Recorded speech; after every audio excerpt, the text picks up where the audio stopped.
Bismillahirrohmanirrohim. Qurbonlikka tegishli yana ba'zi masalalar bo'lyapti. Qurbonlikka birinchi masala, ya'ni necha yoshlik hayvon so'yiladi? Qurbonlikka so'yiladigan hayvon haqida Rasululloh hadisda aytadilar: "La tazbahu illa musinna." Qurbonlikka faqat musinna so'yilar. Musinna tuyaga 5 yoshlik tuyaga musinna deyiladi. Mollardan esa 2 yoshga to'lgan, undan oshganda, o'sha 2 yoshga to'lgandagina musinna deyiladi. Qo'ylarda esa 1 yoshga to'lganda musinna deyiladi. Shuning uchun mana bu hayvonlarda mollarda 2 yoshdan kami joiz emas, tuyalarda 5 yoshdan kami joiz emas. Qo'ylarda jazaa ham joiz. Jazaa deyilganligi 6 oylik qo'y.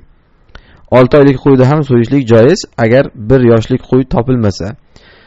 Lekin echkida 1 yoshdan kami o'tmaydi. Echkida faqatgina 1 yosh bundan ziyoda bo'lish kerak, 6 oylik echki bo'lmaydi. Qo'y bo'lsa bo'ladi 6 oyligi ham.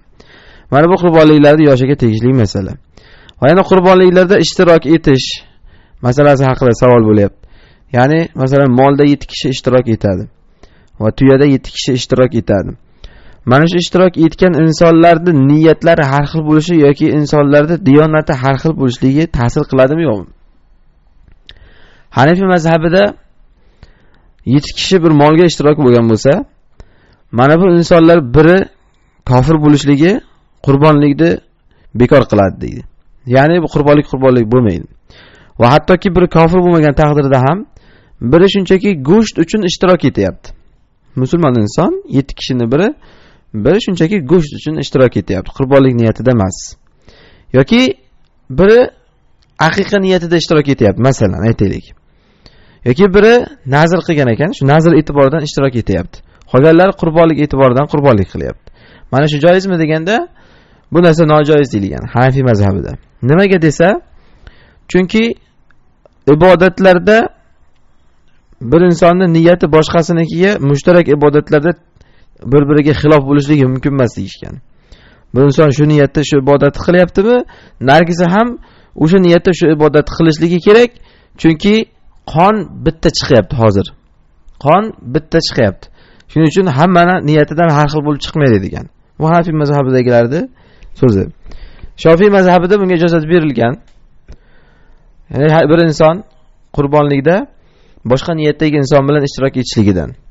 Masalan, qurbonlik bilan oddiy go'sht niyatida bir inson ishtirok etadi yoki qurbonlik bilan aqiqa niyatida bir inson ishtirok etadi. Bu narsani joiz deyishgan. Endi dalillarga qarasak, Rasululloh sollallohu alayhi vasallamning so'zlari bizga masalani yechimi innamal a'mal binniyat deganlar. Amallar niyat bilan bo'ladi. Va innamal likulli imri'in ma nawa. Har bir kishiga nima niyat qilsa o'sha bo'laveradi. Demak, bir inson shu hadisga binoan aytsak, qurbonlik qilganda qurbonlik niyat qilsa, 7 kishi ishtirok etib, unga nisbatan qurbonlik, bittasi go'sht uchun ishtirok etsa, unga nisbatan go'sht. Endi bu yerda savol shunda qolyaptiki, bir inson kofir inson ishtirok etsa-chi, 7 tadan biri kofir bo'lsa. Mana bunda chetlanganligi avlo, chunki kofirga mana bu yuqoridagi ibodatga mutlaqo nasiba yo'q. Musulmon insonga nima niyat qilgan taqdirda ham ibodatga nasiba bor-da unda. Lekin kofirga mutlaqo unga ibodatga nasiba yo'q. Shuning uchun kofirda ishtirok etmaganligi afzal, ixtilofdan chiqishlik uchun. Lekin yuqoridagidek bir inson go'sht niyatida yoki boshqa niyatda musulmon insonlar ishtirok etishligi joiz bo'ladi inshaalloh. Yuqoridagi hadisga binoan innamal a'mal binniyat, amallar niyat bilan. Innamal likulli imri'in ma nawa, har bir kishiga qilgan niyati bo'laveradi. Bunga dalil masalan namoz masalasiga qiyoslansa bo'ladi. Bir inson imomga iqtido qiladi. Imom farz o'qiyapti. Bu inson nafil niyatida iqtido qilsa bo'ladi. Unga nisbatan nafil, unga nisbatan esa farz. Mana demak bir ibodatda niyatlar o'zgaryapti, lekin nima bo'lganda ham hammasida shu ibodat. Ana shuning uchun joiz bo'lyapti. Lekin yuqorida aytganimizdek kofir bo'lishligi bu masalaga qiyoslab bo'lmaydi, chunki kofirga mutlaqo ibodatdan nasiba yo'q. Xo'p, yana bu qurbonlik to'g'risidagi savollardan biri, qurbonlikda inson aqiqa niyatida qilsa bo'ladimi yo'qmi? Yoki savolda aytilyaptiki, nazr niyatida. Bir inson nazr qilgan ekan, bir qo'y so'yaman deb, endi o'sha nazrini qurbonlik kuniga qo'yib so'ymoqchi. Yoki aqiqani qurbonlik kunida qilmoqchi. Agar shunchaki shu kunda uni ado qilaman desa, bunda hech qanday muammo yo'q.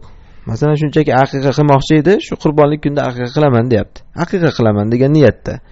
Ya'ni qurbonlikni aralashtirgan yo'q. yoki shunchaki nazrini qurbonlik kunida qilmoqchi.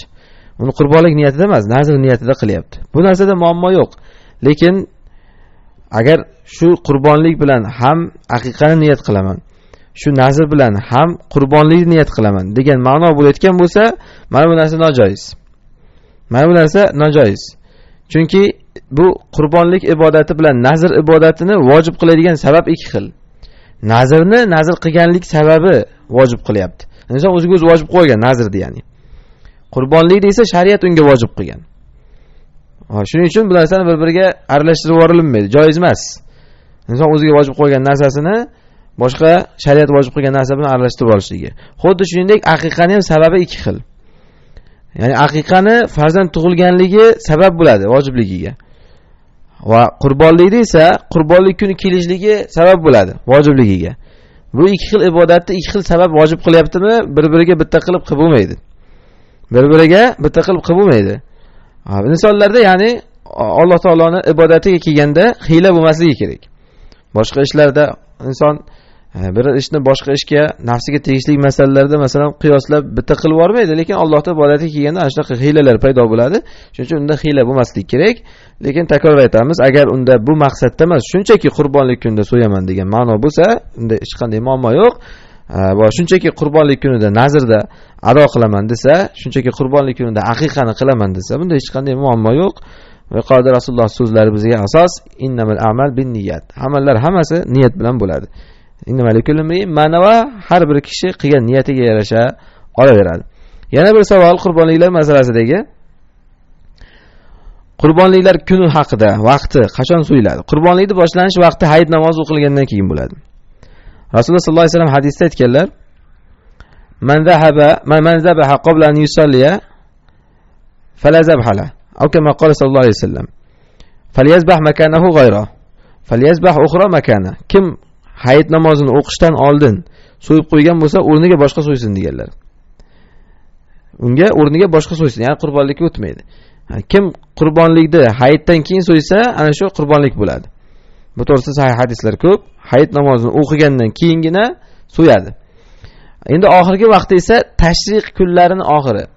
Tashriq kunlari deganligi hayitdan keyingi Zulhijjaning 11-chi, 12-chi, 13-chi kunlari.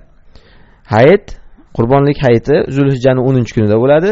Undan keyin 11-chi, 12-chi, 13-chi kunida, ya'ni hammasi bo'lib 4 kun, buni tashriq kunlari deyiladi. Tashriq kunlari hammasi zabh kunlari, qurbonlik qilsa bo'ladigan kunlar.